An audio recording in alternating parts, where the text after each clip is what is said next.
The heavyweight battle of YIMBY versus NIMBY taking center stage in Fort Collins, Colorado, by way of the land use code started this last Tuesday evening, will continue October 17th. And if I have anything to guess, I would say it's probably not going to be finished from there. But that and more in tonight's Live in Fort Collins, coming to you live every Thursday at 5:30 p.m. Talking to you about things that have happening, city council developments under review. Now, if you have any questions or comments about this during the show, leave them in the comments and I will try to address them. Stick to about 12 to 15 minutes, but let's get rocking and rolling. Now, a developing story actually started developing in the sauna at Genesis the other day. I was talking to a teacher in a middle school here in Fort Collins, and we were discussing about how Timnath Middle High School at capacity already without having 12th graders in session. And then there was an article that came out in the Colorado talking about schools consolidating. And in fact, one of the conversations that we had in the sauna was just that Bolt's Middle School is actually, quietly being discussed as far as being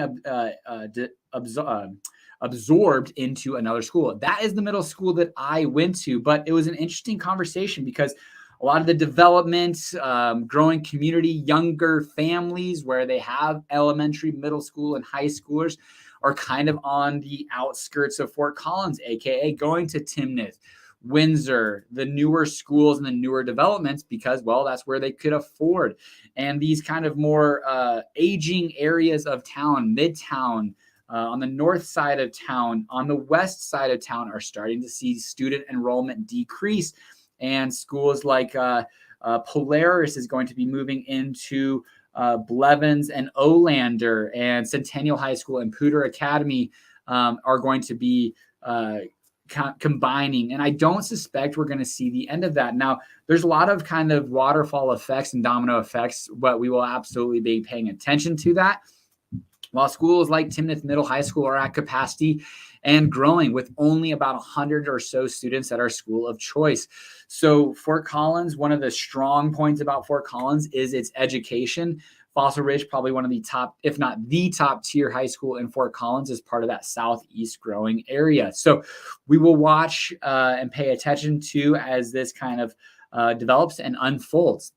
From there, I-25 and Prospect, that corridor on the northeast side is going to be an absolute development paradise over the next 10 years. We're going to see convenience stores, apartments, townhomes, single-family detached houses, warehouses, and it's really sad. Now, my understanding is because it's kind of been in a flood zone for many, many, many years, but that's kind of all being mitigated.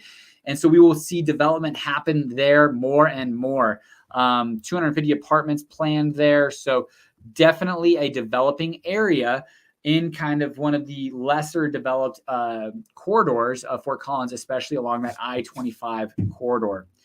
Let's see here. Lamar County Clerk in Office. I sent this to my wife, and this Saturday, October 14th, 8 a.m. to 1 p.m., a one-stop shop for new passports from 8 a.m. to 1 p.m., $130 for U.S., and then a $35 for the county agent application. So, roughly $150 to $180. You can go get your kiddos or yourself a passport if you don't have it.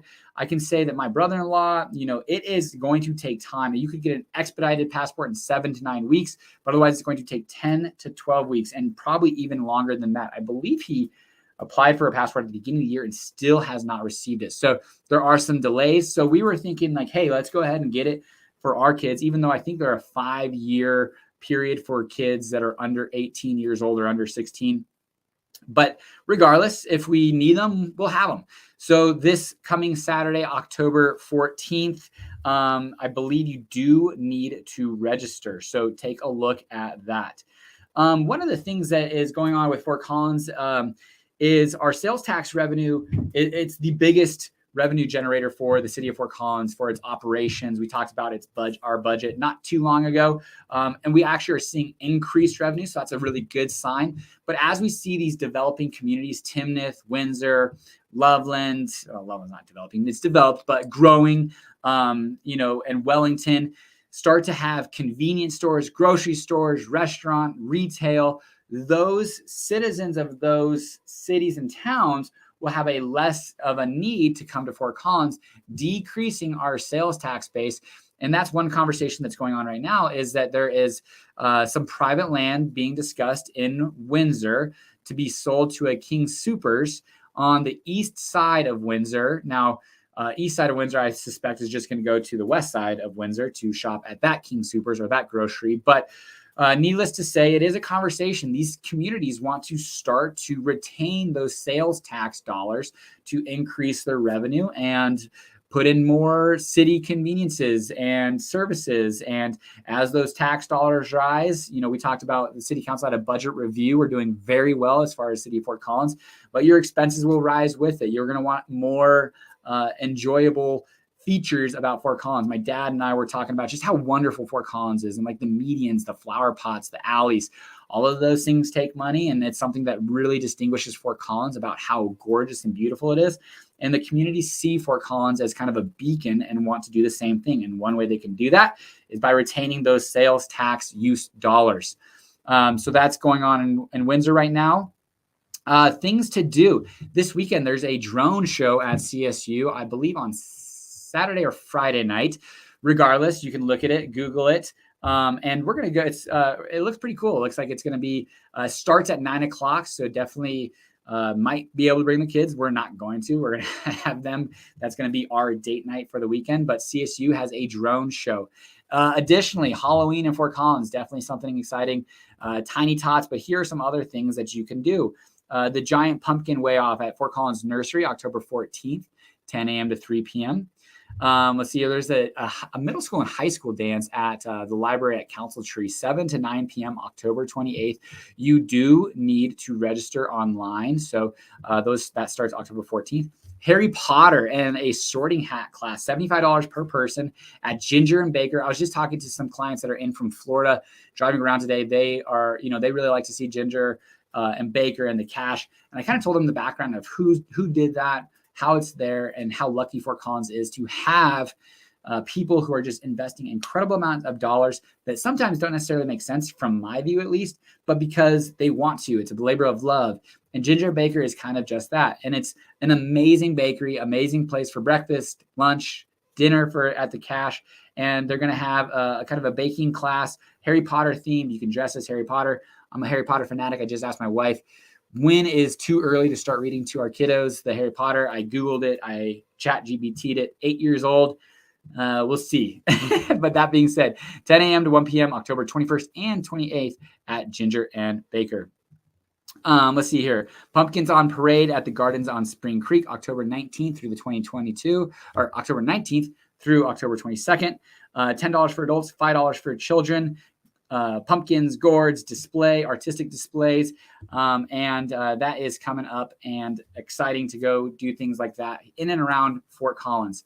Now, the show title today is the Land Use Code update. And we had our first reading on Tuesday night. It was the only thing that was discussed. Public comment lasted for about 3 hours. City council discussion lasted for about an hour on top of that. Definitely, I would say when people come to Fort Collins, I'd say politically, we're kind of like just accepting, people, there's going to be, your extremists on either side. And, but generally speaking, the majority of people are going to be relatively accepting, happy to have a conversation with you, happy to have a discussion on either side. But Council Member Gutowski was suggesting that people don't like each other. Now, because of this land use code, I don't necessarily think I'm going that far, but I will say it's kind of a fence and you're on one side or the other. You either are pro new land use code updates or against it. And one of the things that somebody suggested was just to send it to the ballot and let the citizens of Fort Collins vote on it. And backstory on why that's not necessarily the route that people suggest to go on such a dynamic voting, a dynamic change to Fort Collins, because there's so many ins and outs that your general citizen won't be as knowledgeable to make such an impactful decision on this landscape and future development of Fort Collins. So that's why we vote in these individuals, these 7 individuals who make these, spend hours and hours and hours digging in and discussing it, and have staff presentations and have staff recommendations and have planning and zoning recommendations to then make decisions based off of our strategic plans, housing, transit, master plan for Fort Collins. There's all of these things that go into it, but maybe this one is ultimately where it's going to go, because there was a citizen, discussion, and about 50% were saying we need the density, we need more people, we need the affordability. This might help us get that way. The other side saying you can't build your way, you can't densify yourself to affordability. Rather, let's take those dollars and put them to affordability programs. I don't know necessarily exactly where I am. I definitely don't necessarily think you can build your way to affordability when you have such a kind of a limited land mass and growth area. We're built to accommodate about 250,000 people is what the city of Fort Collins is kind of build out plans are for. And so even once we get to that point, that's still, Fort Collins will still be an extremely desirable place, I would assume. And there's going to be people who can move in and people who move out, and there's just not going to be enough green space, infill opportunities, redevelopment opportunities, all of that good stuff. But I do think there are ways to add density where there currently or isn't already that would make sense, a la ADUs, maybe duplexes in specific zones, increasing from 4 units to 6 units. I definitely think there's opportunities and ways that you can do that. But that second reading is going to be happening on October 17th. The first reading passed 5-2. The only no votes were Councilmember Olson and Councilmember Gutowski. And we'll see where it goes from there. But then the individual who kind of started the petition, Ross Cuniff, he came up and he was very adamant. And I think he mentioned it 4 or 5 times about how his 6,000 people who signed the petition are not excited about this new land use code. And there was one small change that went from allowing duplexes in single family residential zones to not allowing it. That was the one big change on first reading, and we'll see if there are any additional changes between first and second reading.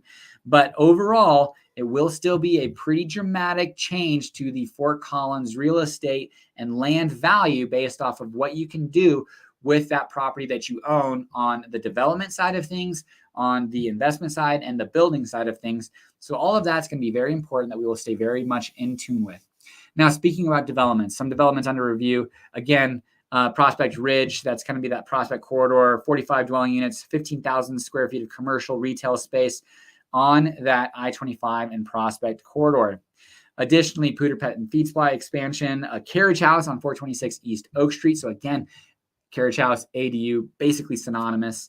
A duplex at 407 South Impala, and then a mixed use on Taft Hill. So a lot of these are residential, nothing too fun as far as like cool new developments coming to Fort Collins, going through that process necessarily. But lots of different things that are going on, changes, happenings in Fort Collins, schools, water, land use code, fun things to do, Halloween, new developments, Montava, all this fun stuff. I hope you guys are enjoying these weekly updates, and definitely feel free to leave any comments down below. If you're watching this on rerun, I will get back to them as soon as I can. Thank you for joining me on your Thursday evening. Goodbye.